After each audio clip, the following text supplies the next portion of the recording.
If you're a highly ambitious girly, I'm sure that your feed is also full of the videos that are like 30 days to glow up, 10 weeks to become unrecognizable. And while, yes, I want to do and I plan to do both of those things, doing them in a very short time period feels very overwhelming. Like, I already have a full-time job and 2 businesses on top of that.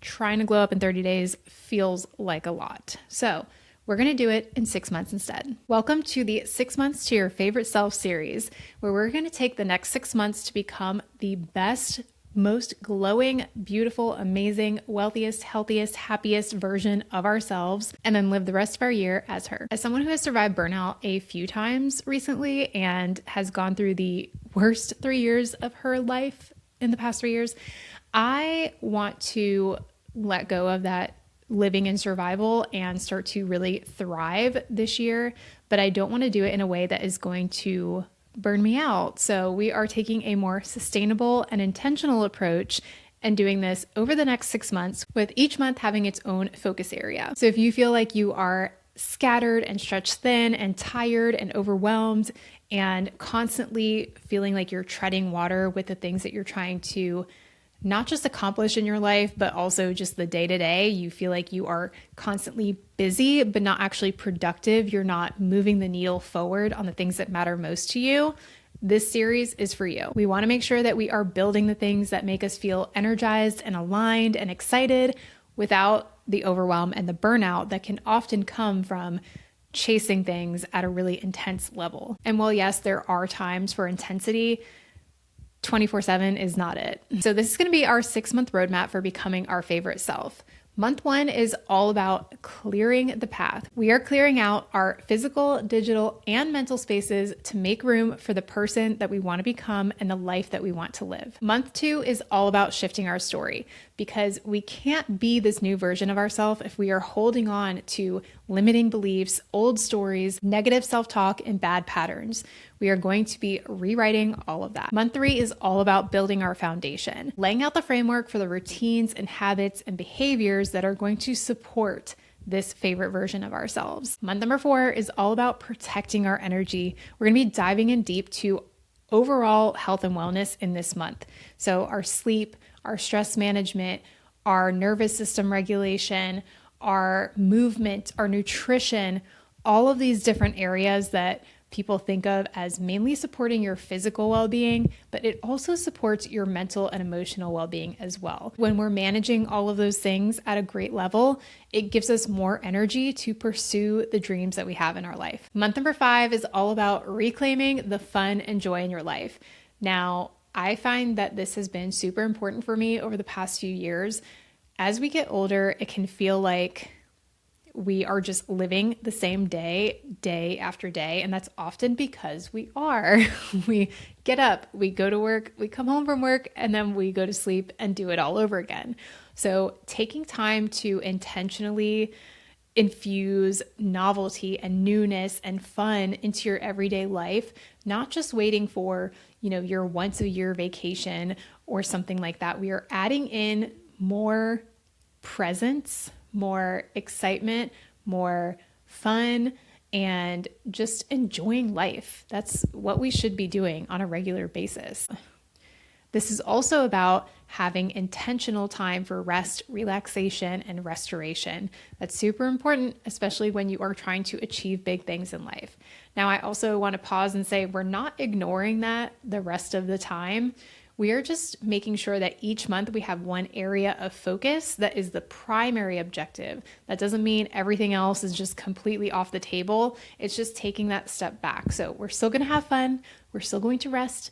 We are still going to make sure that we're taking care of ourselves throughout all of these months, but this will be a heavier priority in that month. And then month number 6 is going to be our pilot trial run of living as our favorite self. Now that we have laid the foundation for all of these things, this is going to be the month that we actually live as that favorite version of ourselves. But at the same time, we're going to be making sure that we take that step back, whether it's every evening or every morning or once a week even, to reflect and see what is working and what is not. What are the habits that feel good, that feel aligned? And what are the ones that maybe aren't working out the way that I thought that they would? Am I feeling like my favorite self in the way that I'm acting, the way that I'm behaving, the routines that I've put in place? Or do I feel like things are just not quite aligned? So making sure that we're taking that time to like evaluate and reflect so that we can tweak where we need to. And then we'll spend the rest of the year living as our favorite self and just showing up as the person that we want to be, living life the way we want to live it, and really just enjoying ourselves. So you might notice that there is a particular order that these are put in because each one is going to be the foundation and support for the activities in the month afterwards. You can try to do everything all at once, but it's going to feel really hectic and cluttered and probably a little bit chaotic and overwhelming. So that's why it's structured in the way that it is. It's hard to build a new life when you are currently sitting in the clutter of your old one. It's hard to implement new routines and new habits and new patterns of behavior when you are holding on to old limiting beliefs and negative self-talk about how you can't do these things. It's hard to create those systems of wellness and health if you don't have good, solid routines in place. So every single activity is going to build upon the next, and you're going to find it a lot easier and a lot more streamlined to build this version of yourself. So that's why we're going one by one on these. So right now it is the middle of January, and an interesting thing for me is that normally on New Year's Eve, I am like completely ready, set, let's go with my goals, my action plan, my vision board. I hit the ground running January 1st, but this year is completely the opposite. Like it's the middle of January and I still don't have like my goals fully outlined and like fleshed out. I feel like I'm still figuring out exactly what I want things to be, and getting clearer and clearer on who I want to be and how I want to show up and the things that I want to achieve this year. So if you feel like you've also been a little bit lost and kind of feeling a little floaty and like, why don't I have these like, hardcore goals set in place? Don't worry, you're totally fine. I'm right there with you. It's just been interesting. It's been an interesting year, but I don't hate it.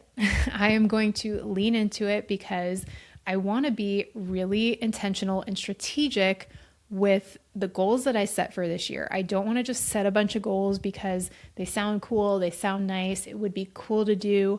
I want it to be very intentional, is the best word that I can come up with for it.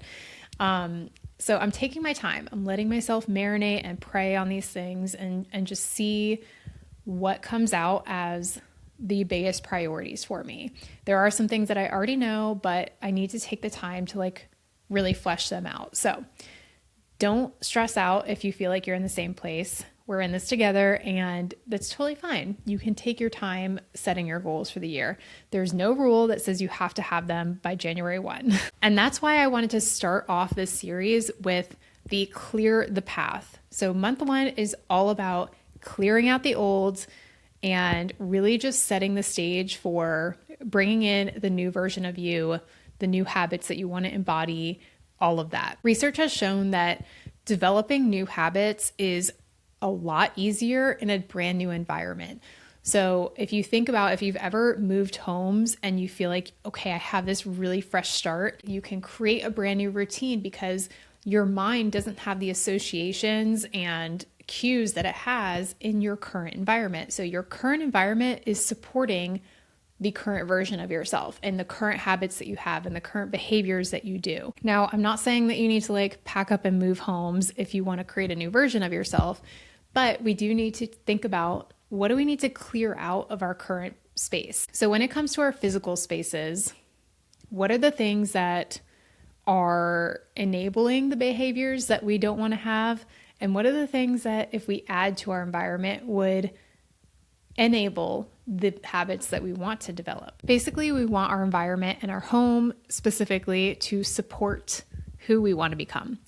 So an example for myself is some of the big areas that I want to focus on decluttering and clearing out are number 1, my wardrobe. This is a big one. It's embarrassing, but I'm going to be honest with you guys. I have an embarrassing amount of clothes and I wear like 10% of them. I actually hate about half of the clothes that I own. I look at them and I'm like, why is this in my closet? Like, I don't even like it. I don't like it on me. I don't like it on the hanger. Why do I have this? And I've found that, over the past few years, as I've been like trying to figure out my sense of style, how do I want to dress? I've bought a lot of things that were kind of, sort of, almost what I wanted. I've gotten things like that are pretty cheap. So when I put them on, like, I'm like, no, this is not it. This is not looking how I wanted it to look. This is not quite what I wanted, what I envisioned. Or the material is just terrible and it's not comfortable. It doesn't fit right. So clearing out all of those things, getting rid of them, and then making space for the actual things that I want to wear, and like taking my time, not feeling like I have to rush to fill my closet, but like taking my time to find the pieces that I really, really want and that really fit me well, or I get them tailored to fit me well. So that means that they're high quality pieces. That is going to be my priority. Also, cleaning out my laundry room.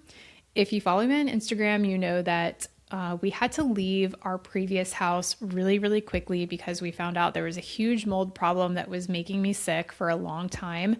And basically, when we moved into this house, I like made my laundry closet a catch-all for like a bunch of stuff and like storage. And every time I go in there, it stresses me out. So I hate going in there. But going through and like getting rid of all the stuff that we don't need in there, that's going to be a huge relief and also make that space more efficient for me to use.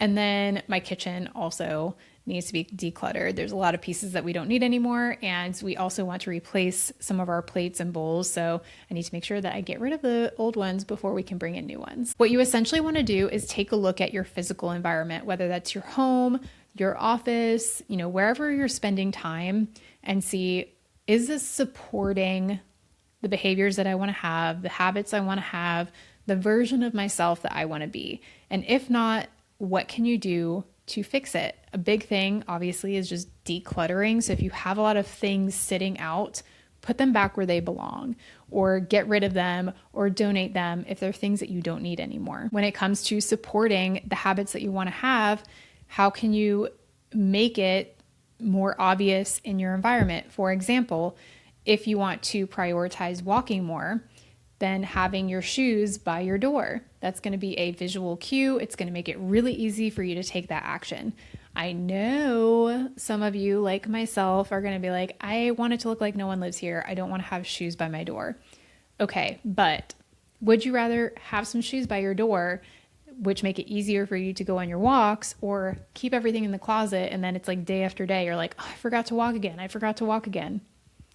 Same thing with vitamins. I wish I could have completely cleared off kitchen counters, but I wasn't taking my vitamins and supplements the way that I needed to. I wasn't being consistent because they were hidden in the cabinet and I would forget. We're all busy, right? So making it easier on yourself by setting your environment up to help you succeed. I think most of you can relate that when there is physical clutter in your environment, it's very stressful. It adds to your mental clutter and it becomes something that is just bothering you in the background and makes it more difficult for you to focus and get other things done. So getting that out of the way frees up a lot of mental space and a lot of clarity and focus so that you can actually put your time, energy, and effort into the things that matter to you most. Next up, we have our digital spaces. This one is a little bit more tedious and not as obvious as our physical spaces because it's in our device. But your phone, your laptop, maybe you have an iPad or a Kindle or whatever, going through those and decluttering them as well. So I will put up a whole list of my digital declutter tasks, but essentially you want to clean out the things that you don't need anymore, delete stuff you don't care about, organize the rest, unsubscribe so that you don't keep getting emails that you don't want to look at.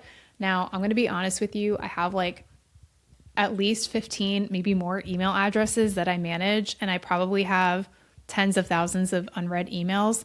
I don't think I'll ever be an inbox zero girl.